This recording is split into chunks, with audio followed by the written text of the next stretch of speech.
The last 12 months have been particularly strong for the wider market. But for one company in particular, this has not been the scenario. Nike is down around 31% now. If we take a look, in fact, over the last 10 years, it has massively underperformed the S&P as well as up only 54%, and even in 2025 this is a company down 32%. So are we looking at company on one hand that is ridiculously undervalued, now trading near its 52-week low around the 69 mark, or in fact is this an incredible opportunity and we should consider adding to our overall portfolio now? We are going to cover this in today's episode. Wall Street themselves believe this company is buy, and it also pay a dividend around 2.19%. Mas now, someone in particular who does believe that this is an incredible opportunity is Bill Aman from Paris Square Capital Management. As we can see, in fact, this is a company he hold around 11% of, and he is actually very bullish. He bought in the previous quarter as well as this quarter, which did just get released over the last few days, and is in fact he did, and in the previous quarter around 15% to his overall position, adding 2.5 million shares. Now whether or not he is adding, we always need to do our own due diligence, and this is something we are going to cover in today's episode, also talking about our own valuation. But for those that want to see a beat around the market up, that want to see a beat about the mark up of the company itself, this is from the quarter 1 earning of 2025. But we just want to highlight the majority of this revenue does come from their footwear, although we do notice quite a significant chunk as well coming from apparel. Now also just to highlight where their revenue is driven from, we can see the largest bulk coming from the men's, which takes up around 50%. And other thing you need to understand with this company, while it is a global brand, a lot of people do recognize this straight away.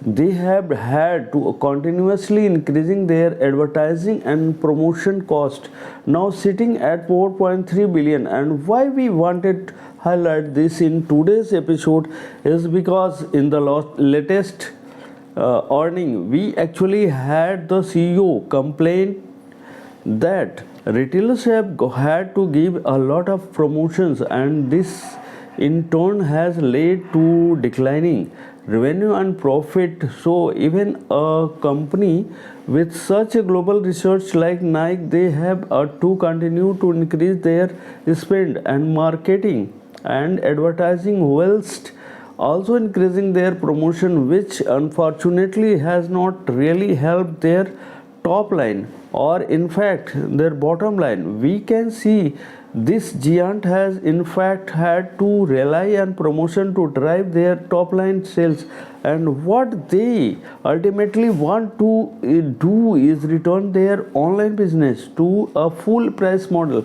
But before they can even do that, they are looking to aggressively liquidate their old inventory, and this ultimately has to come from less profitable channels, meaning a lot more discounts, a lot more promotion, which in the short term is going to hurt these companies in the financial perspective.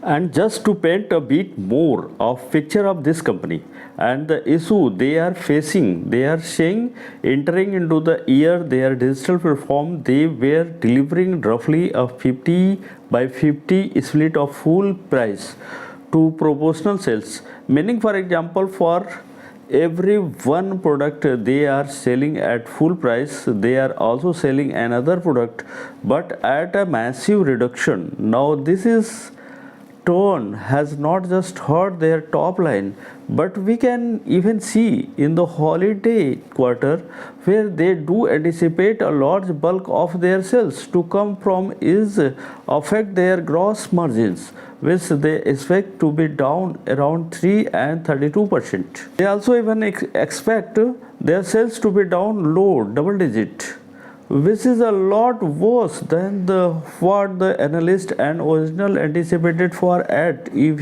Having said all of that, this quarter, the latest one, in fact, they did still outperform on the two headlines figures. Earning per share come in at 78 cents versus the 63 expected, and their revenue was also a nice 12.35 billion above the 12.13 billion. However, we do have to point out that their bottom line was down to 1.16 billion for the quarter, which in comparison to the same quarter last year sat at around 1.58. One thing we do want to point out is that management do have a strong record beating analyst target over the last year.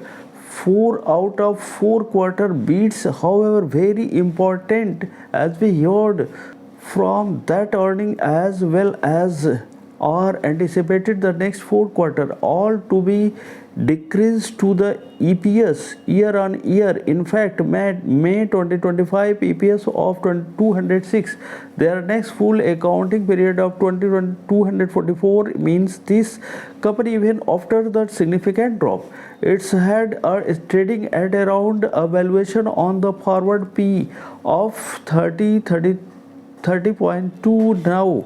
Probably no surprise then, based on that they do get on that grading. We notice that sector significantly lower at around 70, meaning right now in comparison to the overall sector you are paying quite a significant premium.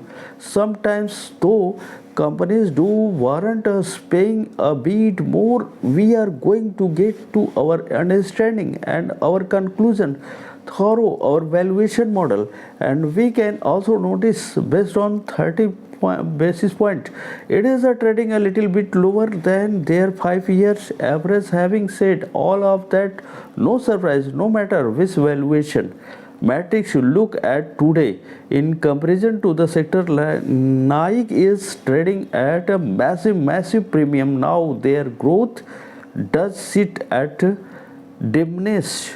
We can see year on year Nika 5%, sector comparison low single digit but at less positive at 2.5.